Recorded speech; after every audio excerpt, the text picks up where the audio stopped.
Nú ætlum við að skoða hvernig stundataflan virkar á vorinu núna 2021, þar sem við viljum að reyna að auka við staðnámið. Og til þess að auka við staðnámið, að þá skiptum við önninni í tvennt, í tvær spannir, eins og við köllum það. Þannig að við tökum bara svona bil helminginn af áfangunum á fyrri spönn og helminginn á seinni spönn. Stundum verður það aðeins ójafnt, því er ekki hægt að koma í veg fyrir það. Sérstaklega þeir eru í 7 áfangum, 7 hópum eða 5 hópum, þá verðið þið með 3 og fyrri og 2 og seinni, eða 4 og fyrri og 3 og seinni, eða hvernig sem það er. En hérna er ég að skoða Jón Jónsson, gervinemanda hjá okkur, sem er í 6 áfangum þessa önnuna. Og hérna sjáum við bara innu eins og þið eru að sjá hana með öllum áfangunum okkar inni. En ef við skoðum stundatöflun okkar, að þá bara helmingurinn af áfangunum sem birtist. Það er því á fyrri spönninni er Jón Jónsson bara í leirmótun, spænsku og ensku og tekur ekki hinn áfangana sem er efnafræði, umhverfisfræði og dönsku fyrir á seinni spönninni sem byrjar 10. mars. Þannig að til að byrja með að sjáum við bara töfluna eins og hún lítur út núna fyrir spönnuna og við þurfum að spóla fram í mars til að sjá hvernig stundatöflun er seinni spönnuna. Við sjáum hérna mánudaginn 8. og 3. 9. mars eru starfsdagar, svona annars spannarskipti. Þannig að seinni spönnin byrjar 10. mars. En skoðum aftur bara hvernig þetta lítur út í dag, svona fyrir spönnuna. Eins og ég segi þá er Jón Jónsson, hann er á fyrir spönnin í leirmótun, spænsku og ensku 3 EX.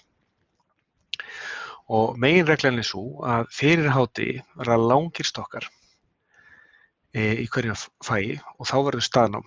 Þá getur svona öllu jöfnu geta nemendur verið í staðnámi.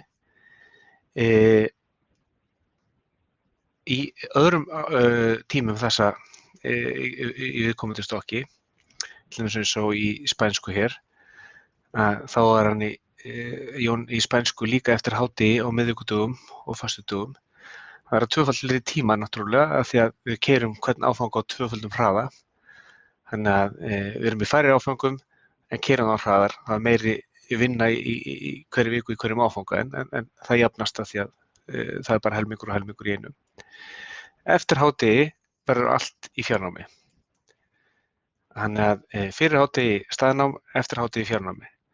En til að byrja með, á meðan ströngustu sóttvarnareglurnar eru, þar sem eru 30 manna samkomutakmörkun í framhaldsskólum, að þá er ekki endilega víst að allir hópar geta komið inn fyrir hádegi.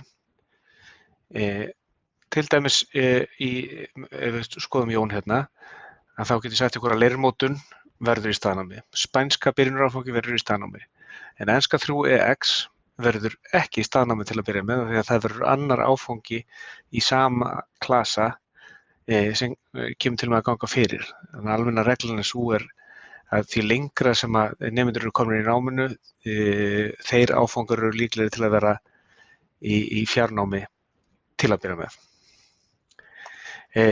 Svo er einn hlutur til viðbótar, það er að alla miðvikudagsmorgna er svona opinn verkefnatími. Þá geta kennarar sem eru með tímana sína í fjarnámi á mótnana, eins og til dæmis þennan ensku áfanga hér, þau getu við skipulagt tíma í þessum opnu verkefnatímum þar sem nemandi getur þá mætt og myndi þá vantilega sleppa einhverjum tímum á móti.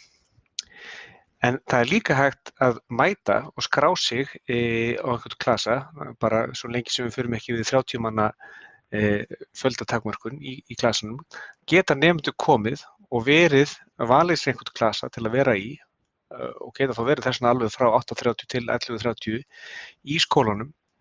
Kennarar mega ganga á milli klasa og geta þá labbað á milli og þá getur þið bara sent viðkomandi kennara skilaboð og spurt hvort hann sé í verkefnatímanum einhvern tímann á þessum tíma og þá getur kennarinn komin til ykkar og aðstoða okkur við verkefni þó að þið getið ekki labbað á milli klasa. Ef þið viljið breyta stundatöflunni ykkar, þá getið þið skoða hérna á heimasíðu skólans frétt upphaf vorannar og það er hlekkur inn á hvernig stundatöflunar virka og við skoðum hérna fyrri spönnuna sem er frá 8. janúar til 7. mars og þá er þetta áfangarnir hérna sem er kenndir í hverju stokki fyrir sig. Við munið Jón, hann var í leirmótun, hann var í spænsku hér og hann var í ensku 3EX í C-stokki, þannig að hann er í A, B og C-stokki á fyrri spönnunni sem þið sjáu hérna í töflunni, A rautt, B blátt og C hérna svona ljósbleikt. Þið getið séð hvaða aðrir áfangar eru kenndir í sama stokki. Ef að ég til dæmis vildi breyta eitthvað, til dæmis ef ég var í 4 áfangum á 4 hópum á fyrri spönnun og bara 2 á seinni spönnun, þá myndi ég kannski vilja jafna álagið.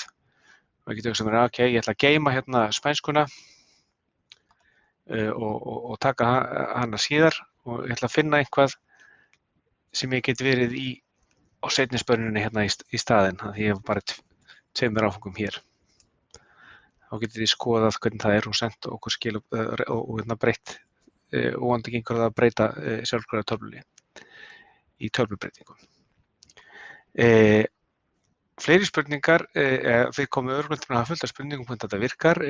Það verður sem sagt fundur, kynningafundur á Teams á 5. eftir hádegi sem þið eftir að fá boð á, þar sem þið getið spurt frekar út í stundatöfluna en vonandi skýr þetta eitthvað.